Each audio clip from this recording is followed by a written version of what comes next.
See, the problem with you brothers, with you two, Captain Solo and Sergeant Willie Pete, is that you guys had an idea that you guys could get nice and close to the sisterhood and not get tainted. But in actuality, I think the Captain Solo didn't mind being tainted and dragging Sergeant Willie Pete along with him. You guys didn't realize that everybody else was past all that. Everything that you brought up as an answer, well, they said they ain't going to be following anybody, period, whether you're on point or not. Well, I think we realized that.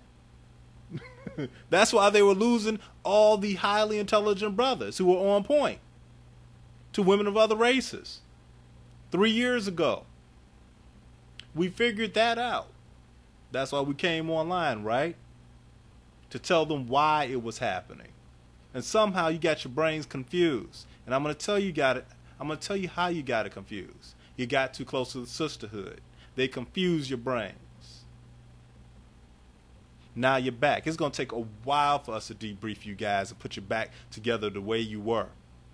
I'm not quite sure about Solo. Oh, and Solo, I know you're not going to hear this because I'm telling you, man, your brain clicks at the same speed and at the same pace as an African American woman. You got to pull yourself back. You are way too close. Or how can I say, you forget the things that I say. And you do it on purpose, just like an African American woman. I say again, I don't care who you brothers marry. Just don't marry a belligerent woman. In other words, I will say it nice and slow for Captain Solo, and you guys can feel free to repeat it to him every time he makes the same mistake over and over and over again. I don't care who you marry, whether black, white, Chinese, Mexican, Eskimo, as long as it's not a belligerent woman. Okay, just gonna be a big fight. No, they won't be a big fight. All these people are waiting on you. Go tell your dad that I don't want to do this. We told them 5 o'clock. No, I didn't tell them nothing. I didn't tell them nothing. What is scheduled for 5 o'clock? Look, don't raise your voice at me. Don't raise your voice at me. Half of the people didn't even know. Well, then you can go marry yourself.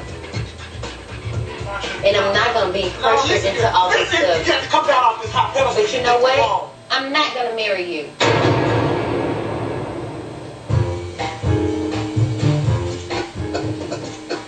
Who is it? Archie.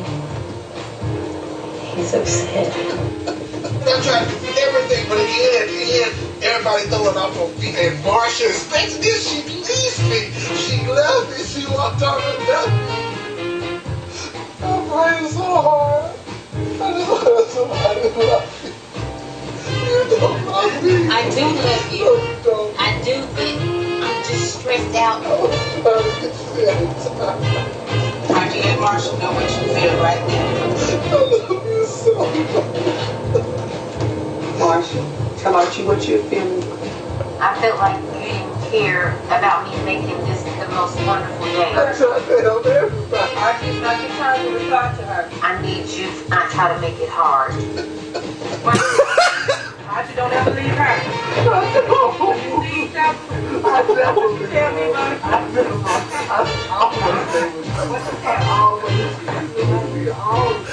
I do love you. I do really love you. This is a damn embarrassment, y'all.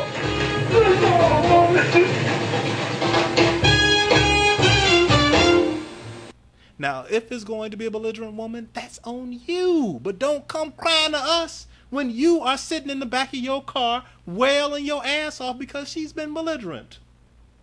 And she's not going to be happy until you get all your cry out because you're now a simp mangina man. That's the way life is. When you accept the rule of a complete fool, you should be ruling. This should be your household. But you'd rather be ruled by a complete fool. Whether if it's a coexistence or not, you should be head of the household. Now, if you're on crack, if you are on alcohol, maybe you should not be head of the household. But if you're a intelligently thinking man, then that's what you should be doing. So Who gives a damn if they're choosing idiots? If they're choosing the runts of the litter? If they're choosing the guys who are not going to be successful, or the guys who are not going to be able to outthink them? We went over that. You did not have to get them to admit this and have it come out of their mouths. Why? What difference does it make? You're the leader. Because as a man, the only thing that you had to do was just point it out, and therefore it was true. You have all the evidence. You guys should be able to say that's what they're doing and keep it moving. That's what leaders do. They don't need somebody to go ahead and qualify it for them. Do you look at TV and wait for the white man to say that it's racist, for it to be racist? Or do you make that decision for yourself? Asking them or trying to get them to finally admit it was a silly, grievous error. What it did was put you in a position of lesser, and you didn't even realize it. Well, admit it. That's a lesser person. People who are running stuff tell you exactly what's going on. Do you remember the name George? Yeah. Some of y'all do. Some of it just rings right true, right in your ears as soon as I say the name George. That was the early racist version of the white man telling every Pullman train porter who was black that their name was George. And everybody called him George. Messed up, ain't it?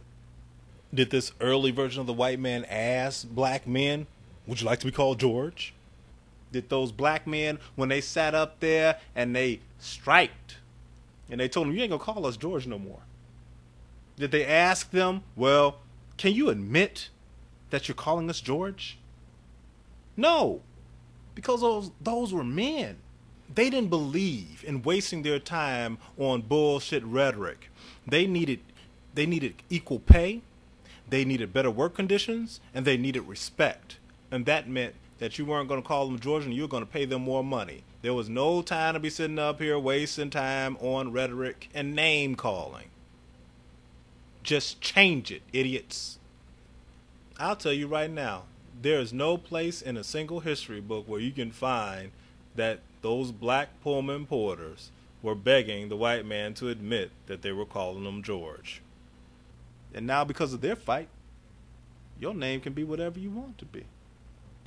So, what have we actually learned from Pete and Solo? Two things. One, if you get too close to the sisterhood, you'll automatically turn into a simp. Two, if you get too close to the sisterhood, you'll automatically turn into a mangina.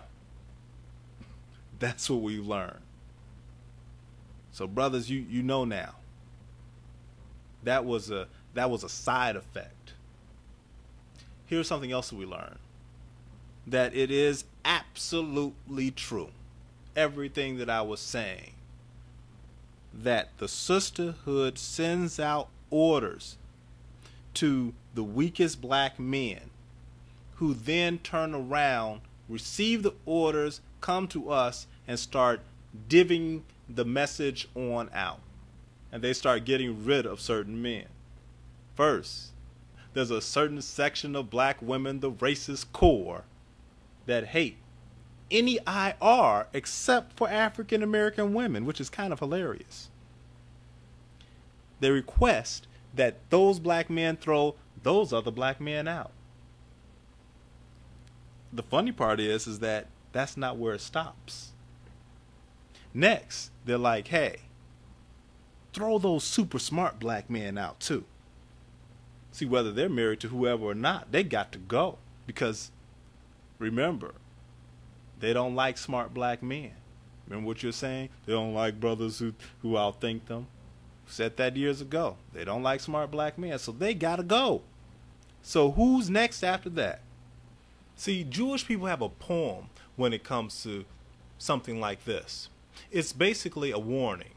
Like, for instance, here's a simple warning for you. Warning, beware of dog. That was just to open your mind. But here's another one. First they came. It's a famous statement attributed to Pastor Martin Niemöller, 1892 to 1984.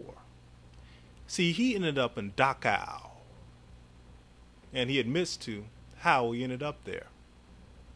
Here's the poem. They came first for the communists, and I didn't speak up because I wasn't a communist. Then they came for the trade unionists, and I didn't speak up because I wasn't a trade unionist. Then they came for the Jews, and I didn't speak up because I wasn't a Jew. And then they came for me, and by that time no one was left to speak up. Again, that's what happened to Pete and Solo. They lost their audience. All they had were a bunch of belligerent women pecking them out, just pecking them down, pecking them to pieces. The brothers had disappeared. I remember the first brother got out there and said, stop giving these women a platform to speak on.